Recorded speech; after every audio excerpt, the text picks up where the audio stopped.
Elon Musk just did something remarkable and risky. He publicly linked Donald Trump to Jeffrey Epstein in a way that implicates the sitting president in a relationship the DOJ never fully examined. This isn't a tweet. This is a billionaire with government contracts releasing evidence that should have triggered federal action years ago. Here's what prosecutors see when they review this: witness statements, timeline confirmation, and a pattern of concealment, and the silence from the Justice Department that tells you everything. Let's be clear about what happened. Musk released details, images, flight logs, timeline overlap linking Trump to Epstein during periods that were never part of any federal investigation into Epstein's trafficking network. We're talking about evidence that existed before the 2019 indictment, before Epstein's death, before the Southern District of New York closed its inquiry into co-conspirators. From a prosecutor's perspective, this raises one critical question: why wasn't this pursued? The Epstein case was handled by career prosecutors at SDNY, some of the best in the country. They had subpoena power, they had cooperating witnesses, they had financial records, and yet certain names never appeared in charging documents. Now, think about this timeline. Epstein dies in August 2019. The investigation into his associates continues for months. Ghislaine Maxwell gets indicted in July 2020. But by then, Trump is president. He controls the executive branch. He appoints the attorney general. You see where this goes. Here's what Musk is doing, whether he intends it or not. He's creating a public record that prosecutors can't ignore forever. When you have a witness with direct knowledge making specific factual claims about a sitting president's connection to a federal sex trafficking conspiracy, that's not punditry, that's evidence. And evidence doesn't expire just because an investigation went quiet. Let me explain how federal prosecutors would evaluate this. First, credibility. Musk has access to records most people don't. He runs companies with security clearances. He's not some anonymous source. Second, corroboration. Flight logs are documents. Photographs are physical evidence. If these exist, they can be authenticated. Third, relevance. If Trump had knowledge of Epstein's activities and continued associating with him, that goes to consciousness of guilt. Now, I'm not saying Trump committed a crime. I'm saying Musk just created a prosecutorial roadmap that any competent U.S. attorney would recognize. But here's the problem. Trump is president again. He controls the DOJ. He's already fired independent-minded prosecutors.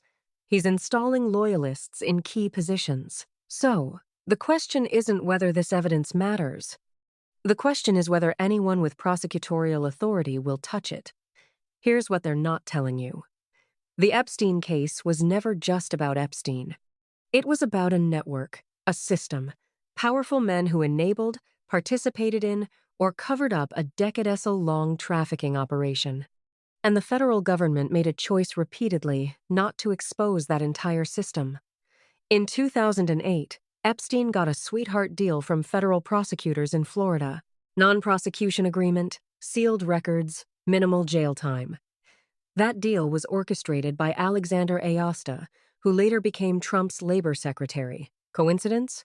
From a prosecutor's perspective, there's no such thing. Fast forward to 2019. Epstein is rearrested. This time, SDNY has him. The case is solid. Then he dies, and the investigation into co-conspirators slows down dramatically. Maxwell gets convicted in 2021, but the government never names other participants. The client list stays sealed. Now Musk drops this information, and suddenly we're asking who made the decision to limit the scope of that investigation, because here's what prosecutors know. When you have a conspiracy this large, you flip witnesses. You grant immunity to lower-level players to get to the top. But if the people at the top control the Justice Department, the whole mechanism breaks down. That's not a conspiracy theory. That's institutional reality. Let me walk you through what federal prosecutors would do with this information if they were operating independently. Step 1. Verify the flight logs. The FAA keeps records. Private aviation companies keep manifests. If Musk has documents showing Trump on Epstein's plane, those can be cross-referenced with official databases. Step 2. Interview witnesses, pilots, staff, anyone who was present during the time periods in question. Under 18 U.S.C. per 1591, the federal sex trafficking statute, you don't have to personally commit the abuse. If you knowingly benefited from or participated in a venture that involved trafficking, that's exposure. Step 3. Examine financial records. Did Trump and Epstein have business dealings? Were there payments, investments, or loans that would explain the relationship? Because here's the thing. When you're building a conspiracy case, you need to show agreement and participation. You need to prove people knew what was happening and chose to engage anyway. Musk's disclosure potentially provides the timeline and the context. Now, would this lead to charges? Not necessarily. Statute of limitations is a real issue. Most of Epstein's conduct occurred years ago. The clock may have run out on many potential charges, but, and this is critical, there's no statute of limitations on covering up a crime.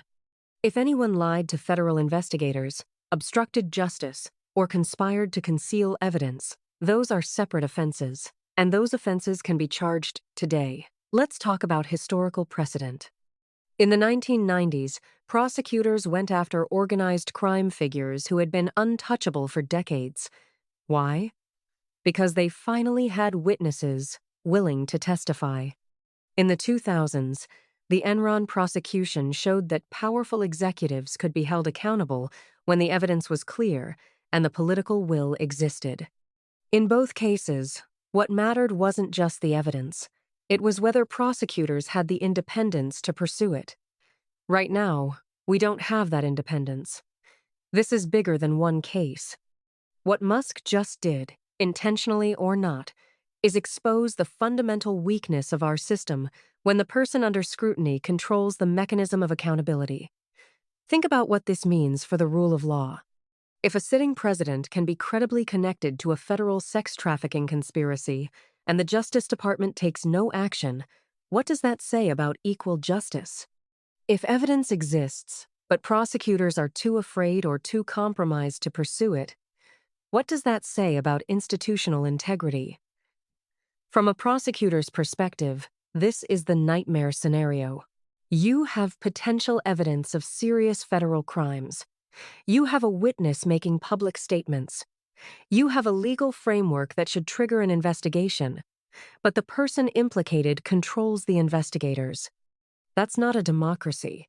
That's an autocracy with legal window dressing. Now, here's what happens next. Musk's statements will either be ignored, which tells you the system is broken, or they'll be aggressively contested, which tells you they're true. Watch how the White House responds. If they dismiss this as baseless, ask yourself, why not release the records? Why not cooperate with an independent review? If they attack Musk personally, that's a tell. Prosecutors know that when you can't refute the evidence, you attack the witness. And if they do nothing, that's the most damning response of all because silence in the face of specific factual allegations is in a courtroom often treated as an admission. The long-term consequence here is this. We're establishing a precedent that presidents are above investigation, not above the law in theory. We'll still talk about accountability and norms, but above the law in practice. And once that precedent is set, it's almost impossible to reverse. Here's the bottom line. Elon Musk just handed prosecutors a case if they have the courage to pursue it. The evidence is public. The legal framework exists. The only question is whether the system still functions when power is implicated. I've spent my career inside the Justice Department. I know what happens when prosecutors have independence and what happens when they don't. Right now, we're seeing what happens when they don't. Pay attention to this. Watch who investigates and who looks away. Because the rule of law isn't some abstract principle. It's the difference between a republic and a kingdom. Stay informed. More accountability and truth.